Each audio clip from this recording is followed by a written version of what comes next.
All right, welcome back. In this lecture, we're going to talk a little bit about recursion and how tail recursion works, how functions can use accumulators, and this sort of thing. So let's go ahead and get started on that. Okay, so I'm going to do the usual thing here. I'm just going to go into my scripts folder, add a new item, script file.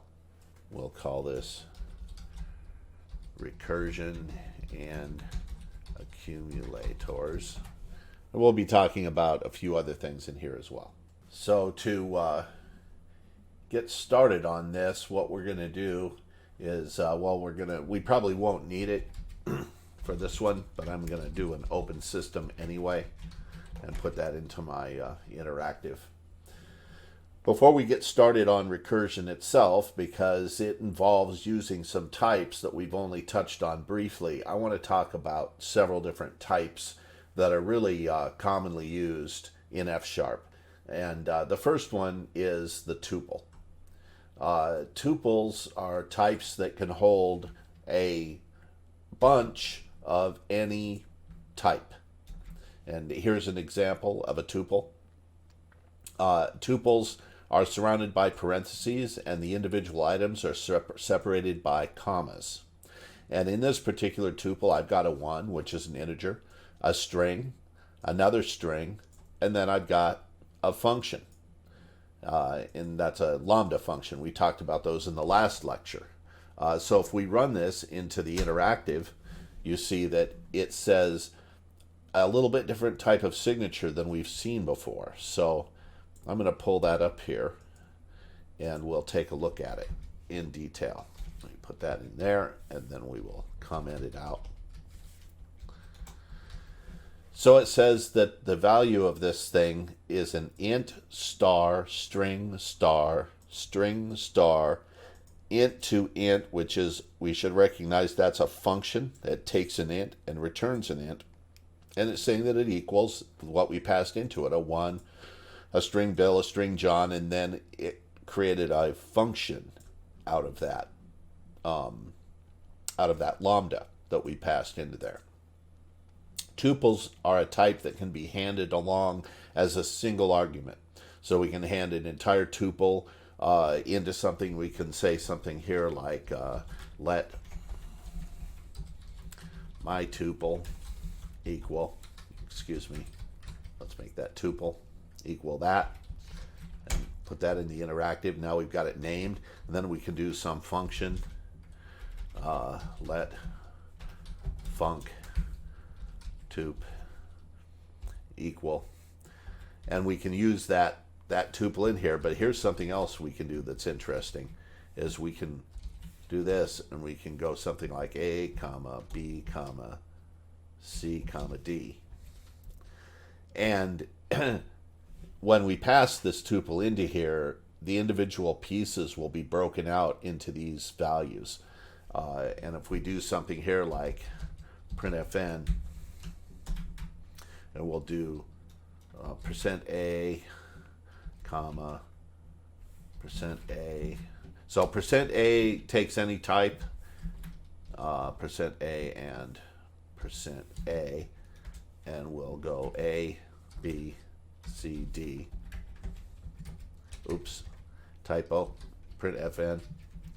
So we've already got that in. Let's put our function in, see what we get. Okay, and let's call it func with my tuple and run it. And so it printed a 1 and a Bill and a John, and it just printed the func. It didn't actually call it. But we could come down here and do something like call this D with a 4 and send that in and redo it. And now we get 1 Bill John 5, because what it did here was it called this function that was passed in as part of this tuple. So whenever you see a function definition with parentheses and commas between them, that's actually not an argument list per se, though it seems to behave like an argument list. you're actually passing a tuple. You have to pass one of these into it, and then this pattern matching feature will split out that tuple to these individual values. We could separate them. We could bring it in just as a single tuple like this, but then we would have to do a pattern matching such as, well, there's a variety of ways to do it, but we'll match tup with, and then go A, comma, B, comma, C, comma, D, oops, D. And that is a complete pattern match. That tuple can't match anything else. So we can run that in, and now if we run it here, we should get the same exact results. And we did this other form that we did, and I'll rewrite it. Let func match, we'll call it match. We'll call it A, comma, B, comma, C, comma, D equal, and it was this.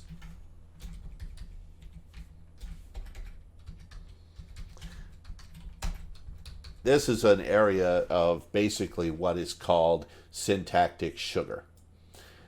This function call with this pattern set up here is identical to this one. They work exactly the same way, and in fact, under the hood, the compiler very likely builds this exact pattern for you when it sees this construct in order to extract these letters from that tuple and be able to pass them into the other function parts that you write.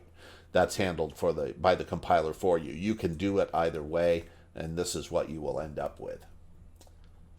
So that's about it for tuples. Let's talk about lists. We've done a number of things with lists. I'm going to bring in several different kinds of lists here. Lists are different from tuples in that, first of all, their syntax is different. They're in, they're surrounded by square brackets, and the elements are separated by semicolons.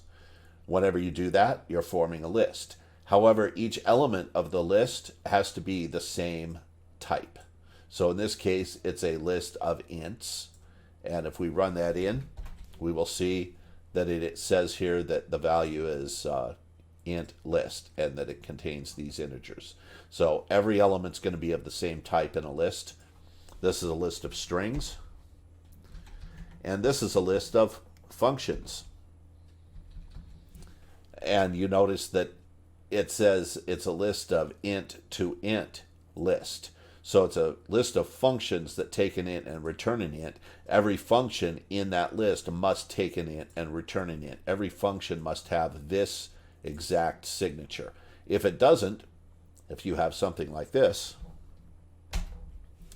we get an error. The type int does not match the type unit. So over here we have a unit that returns a string, and over here we have an int. So if we take this function all by itself and run it into the, this is a unit to string function. And this one over here, if we run it in, is an int to int function here. So they cannot be in the same list. So this one here is an error, and I'm going to comment it out so that it doesn't cause problems. And finally, a tuple of functions can contain different functions, and we saw that tuples can contain different types.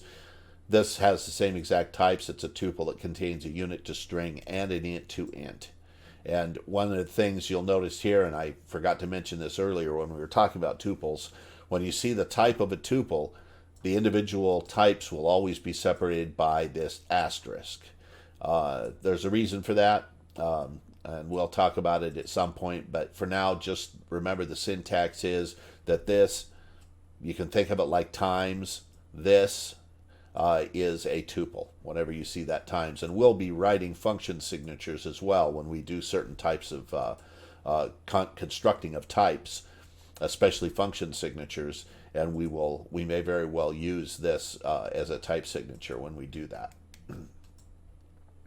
So we touched a little bit on pattern matching up here, this match function.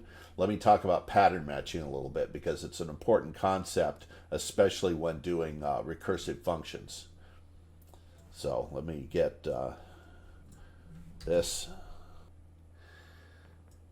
Oh, pattern matching.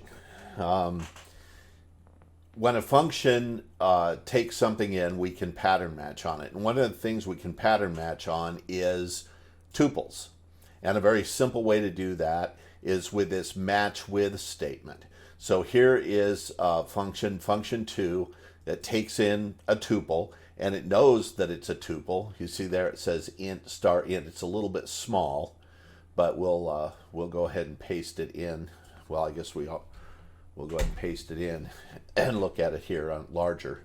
Func2 takes an int star int to a unit. It's a unit because printfn returns a unit. It doesn't return anything. This int star int means it takes in a tuple. It knows that it's a tuple coming in because of, darn it. Okay, edit point.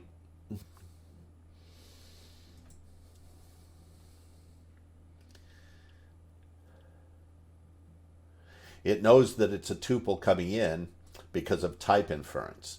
It sees in this match statement that A, that it's matching on, must match a tuple in this form here, and so this must be a tuple that takes an int and an int.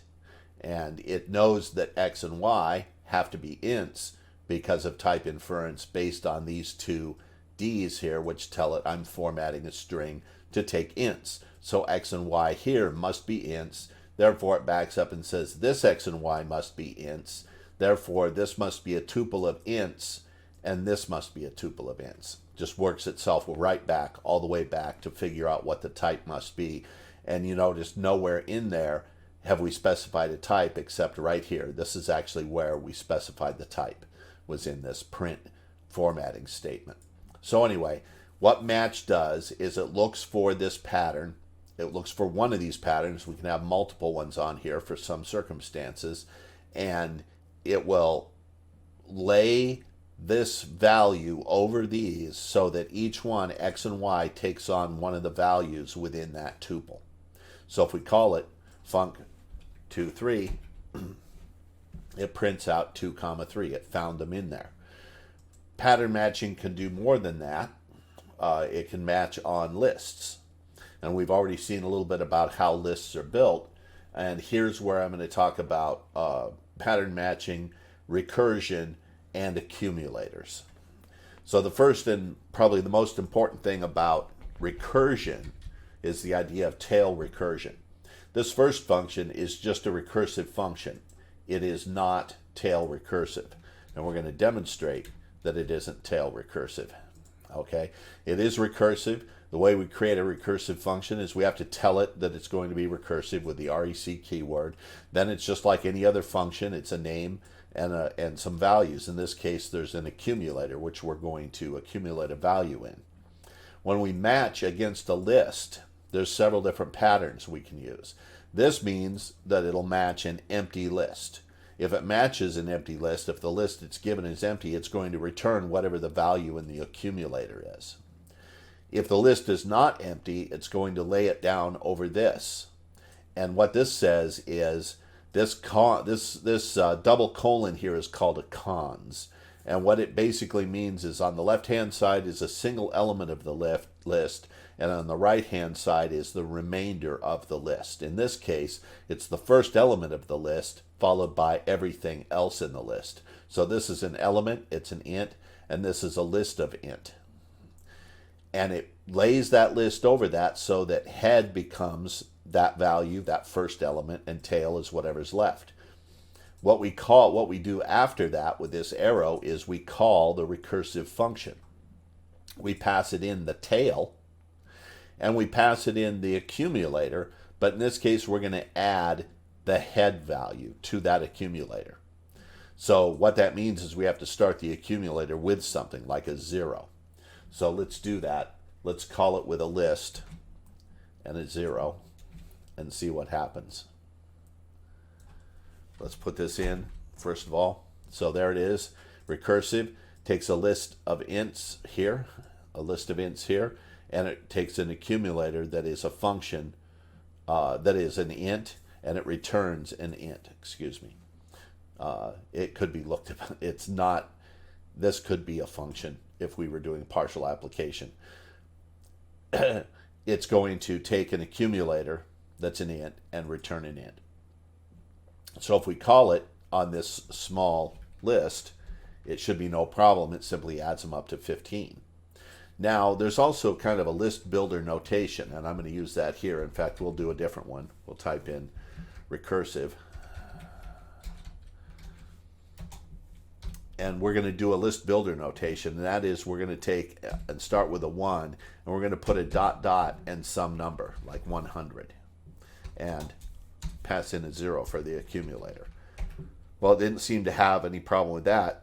What this list builder notation did was it said start with 1, go all the way up to 100, and give me a list with all of those integer values in between. Very simple. We don't have to list them all individually. But what if we go up to, say, 1,000 and run it? Okay, it did that with no problem. What about 10,000? Did that with no problem. What about 100,000? We're going to run into a problem real soon here. How about if we go to 1,000,000?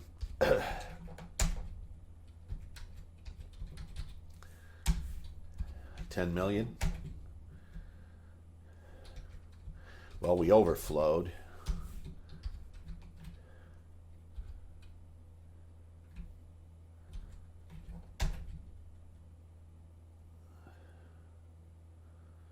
I'm kind of hoping for a Stack Overflow exception. And this might take a few seconds. Well, we got a system out of memory exception in that case.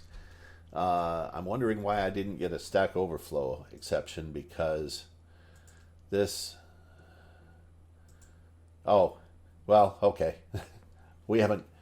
Sorry, I'm getting ahead of myself. Anyway, that's how recursion works. Let's do recursion a little bit differently now. Well, let's reduce this back to something that doesn't give an out-of-memory exception and run it again. Make sure, yeah. Okay. We haven't quite got to the proof of tail recursion yet.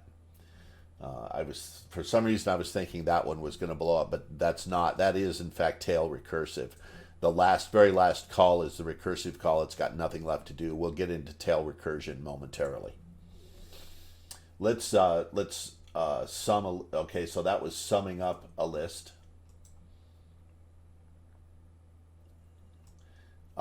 Let's do another kind. This time, we're going to use an inner function. So in this one up here, that's fine, except we have to pass in an initial value for the accumulator. And if we do something silly like pass in 1, we're going to have that additional 1 added to it. And we probably don't want to do that in such a function. We want it to be stuck at 0. So this sum list has an inner function that is our recursive inner function that takes a list and an accumulator. So it's just like this one here, except we've stuck it inside of another function that does not take an accumulator. And we call it here with the list that was passed in, but we pass in that accumulator of 0 as the initializer. So the outside user of this doesn't have to worry about passing in that accumulator. That's the only real advantage of doing this, is hiding the accumulator inside the function. And this one works exactly the same as the other one did. Let's put it in, and let's do a sum 1 to 100. Recursion, this expression has to type int. Oh, 1.100. 1.100. 50/50. Okay, so that works. How does this work exactly? Well, this function here works exactly like the other one did. It's summing up the accumulator and the head and returning that with each call to the inner function. And it's when it comes up with an empty list, it's just returning the accumulator. So it's accumulating it up. And also it is tail recursive, because this is the very last thing on either of these two trains, whatever the last one is, as long as there's nothing else to do, it is tail recursive. And we're going to take a look at that right now, tail recursion. And we're going to look at that in a little more detail and what it is. So here's a function that is not tail recursive. It's not tail recursive because what it has to do is it's going to run a map function or a map against this function and some list that's passed in. Also, I've done a little bit different pattern matching format here, and I'll explain that in a second. But you can see this is still doing pattern matching here. When it's an empty list, it returns an empty list. Otherwise, it matches head and tail, and then it has to call func with the head, this function here. It calls it with the head, and it attaches it to the return list of map, the function, and whatever's remaining, the tail. That means the accumulation is called here, or rather the recursion is called here, and so there's something left to do after the recursion call, so it cannot be tail recursive. It can't get rid of that stack. It's got to keep the stack around because when this returns, it's got to do this part over here. So since it's not the last thing, it's not going to be tail recursive. So there it is, and let's try it. Now this is where I can do map 1, and we'll give it a function, fun x times 2, and we'll give it a list of 1,100, and we'll run that. Okay, and so there it is, and it multiplied each member of the list by 2 and returned a new function. But there's a problem. Well, we might be able to do 1,000. Let's try a list of 1,000. It did that okay. How about a list of 10,000? Now we're going to get, no, how about a list of 100,000? There, haha. So we got a stack overflow. And the reason we got a stack overflow is because it is not tail recursive. So how can we refactor this to be tail recursive? Well, it's not that difficult, actually. It's quite simple. We're going to do a map 2 here. So first of all, this function is recursive at the top. So I'm going to first of all move it into an inner function called loop, so that we don't have to pass the initial, we don't have to worry about the accumulator at all, passing it in. And now we're going to use an accumulator. You notice here we did not, up here we did not use an accumulator. We were trying to build this list and send it out. Excuse me. This time we're going to use an accumulator, and so that we don't have to initialize that accumulator, we're using an inner function. What this inner function does is it pattern matches on, if it's an empty list, well, for one thing, we're going to reverse the list. And the reason we're doing that is because this list reverse just reverses the list. It reverses the order of the list. The reason for that is we're building it backwards. The way this works is it's going to take the head and the tail. It's going to pass the head and the accumulator, cons them together, and pass those to func. Pass those to loop with the tail, so the head is going to end up, the new head is going to end up on the back end of the list, or excuse me, on the front end of the list. So it's going to build it from the head up, and we'll end up with the highest numbers at the beginning and the lowest numbers at the end, if we didn't do this list reverse. So let's try that actually before we do this. Let's comment this out and just return the accumulator, and we'll see that exactly what happens. And then I will explain the difference between using So I have to okay, this is a good point here.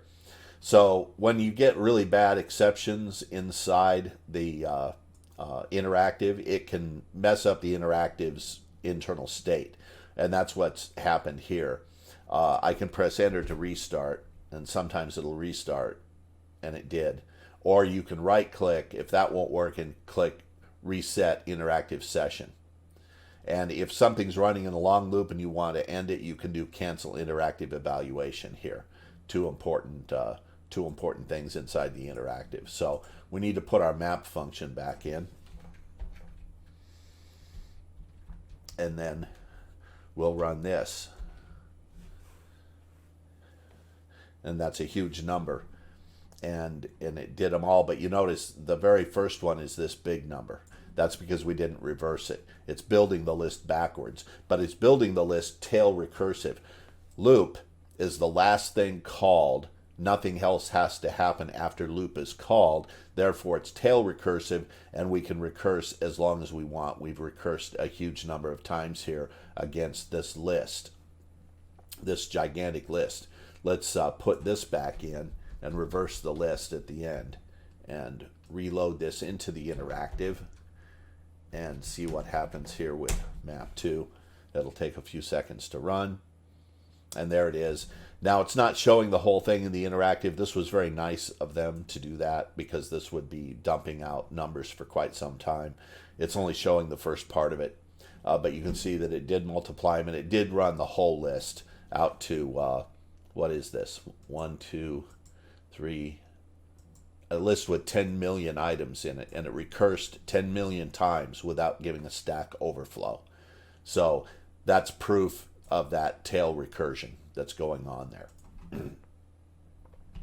So what we covered, let's go over it very briefly. So we covered tuples and how you can pattern match with tuples in a couple of different ways. We covered a little bit about pattern matching. We're going to do more pattern matching as we go through the course. We talked a little bit more about lists and how to construct them. We talked about how lists or tuples, either one, can contain functions and just about any type that there is. Not just about. Any type can be in these. They are very generic. We talked a little bit about pattern matching here and about recursive lists. We talked about tail recursion. So that was overall pretty good. We got a long way through that fairly quickly. Oh, one final thing. I use 2 different forms here. So here I say match list with, and here I said it equals function, and I just started matching. Remember I mentioned something about syntactic sugar. Function followed by this, it tells the compiler I want to do pattern matching. So either way is perfectly acceptable. Generally, I write the match function, and I'm not even sure why I did it there, but I could go, oh, well, that's another thing. There's an implicit list or whatever it is you're matching here on this function. So we would have to specify the list here because this function keyword creates an implicit value, and we can see that if we take a look again at the signature of this. You'll see it says here underscore arg1 is a generic list. arg1 is a generic list. In this case, it doesn't care what type of list it is because there's nothing happening here. What would matter is this func that you pass in. In this case, it's going to be an int, so that func there is going to force those to be ints. But this can operate on any type as long as the function you pass in supports it. The implicit one that it is the list, and that's right here. arg1 is a generic list that takes type A. So that's what's created by this function. Not only is the implicit argument for the match created, but also the match with is created on that implicit function. So to do it without, I'll copy it and paste it down here. And rewrite it. The equivalent in the other form would be we would have some list here. We'd take away the function and we'd go match list with. And those are actually identical, except that we got to call this map 2 or something, or map 2. We've already got a map 2 as well. We'll make this one map 3. Then we got to change this. I'm going to get this squared away one way or the other. This is map 2. And this doesn't have a call to it up here. So, oh, that's because this was the call to it. So anyway, that's the same thing. This is the same form as this. It's just written a little bit differently. They do exactly the same thing. So anyway, that's the end of this lecture. I hope you enjoyed the lecture. I hope you learned something, and I will see you in the next lecture.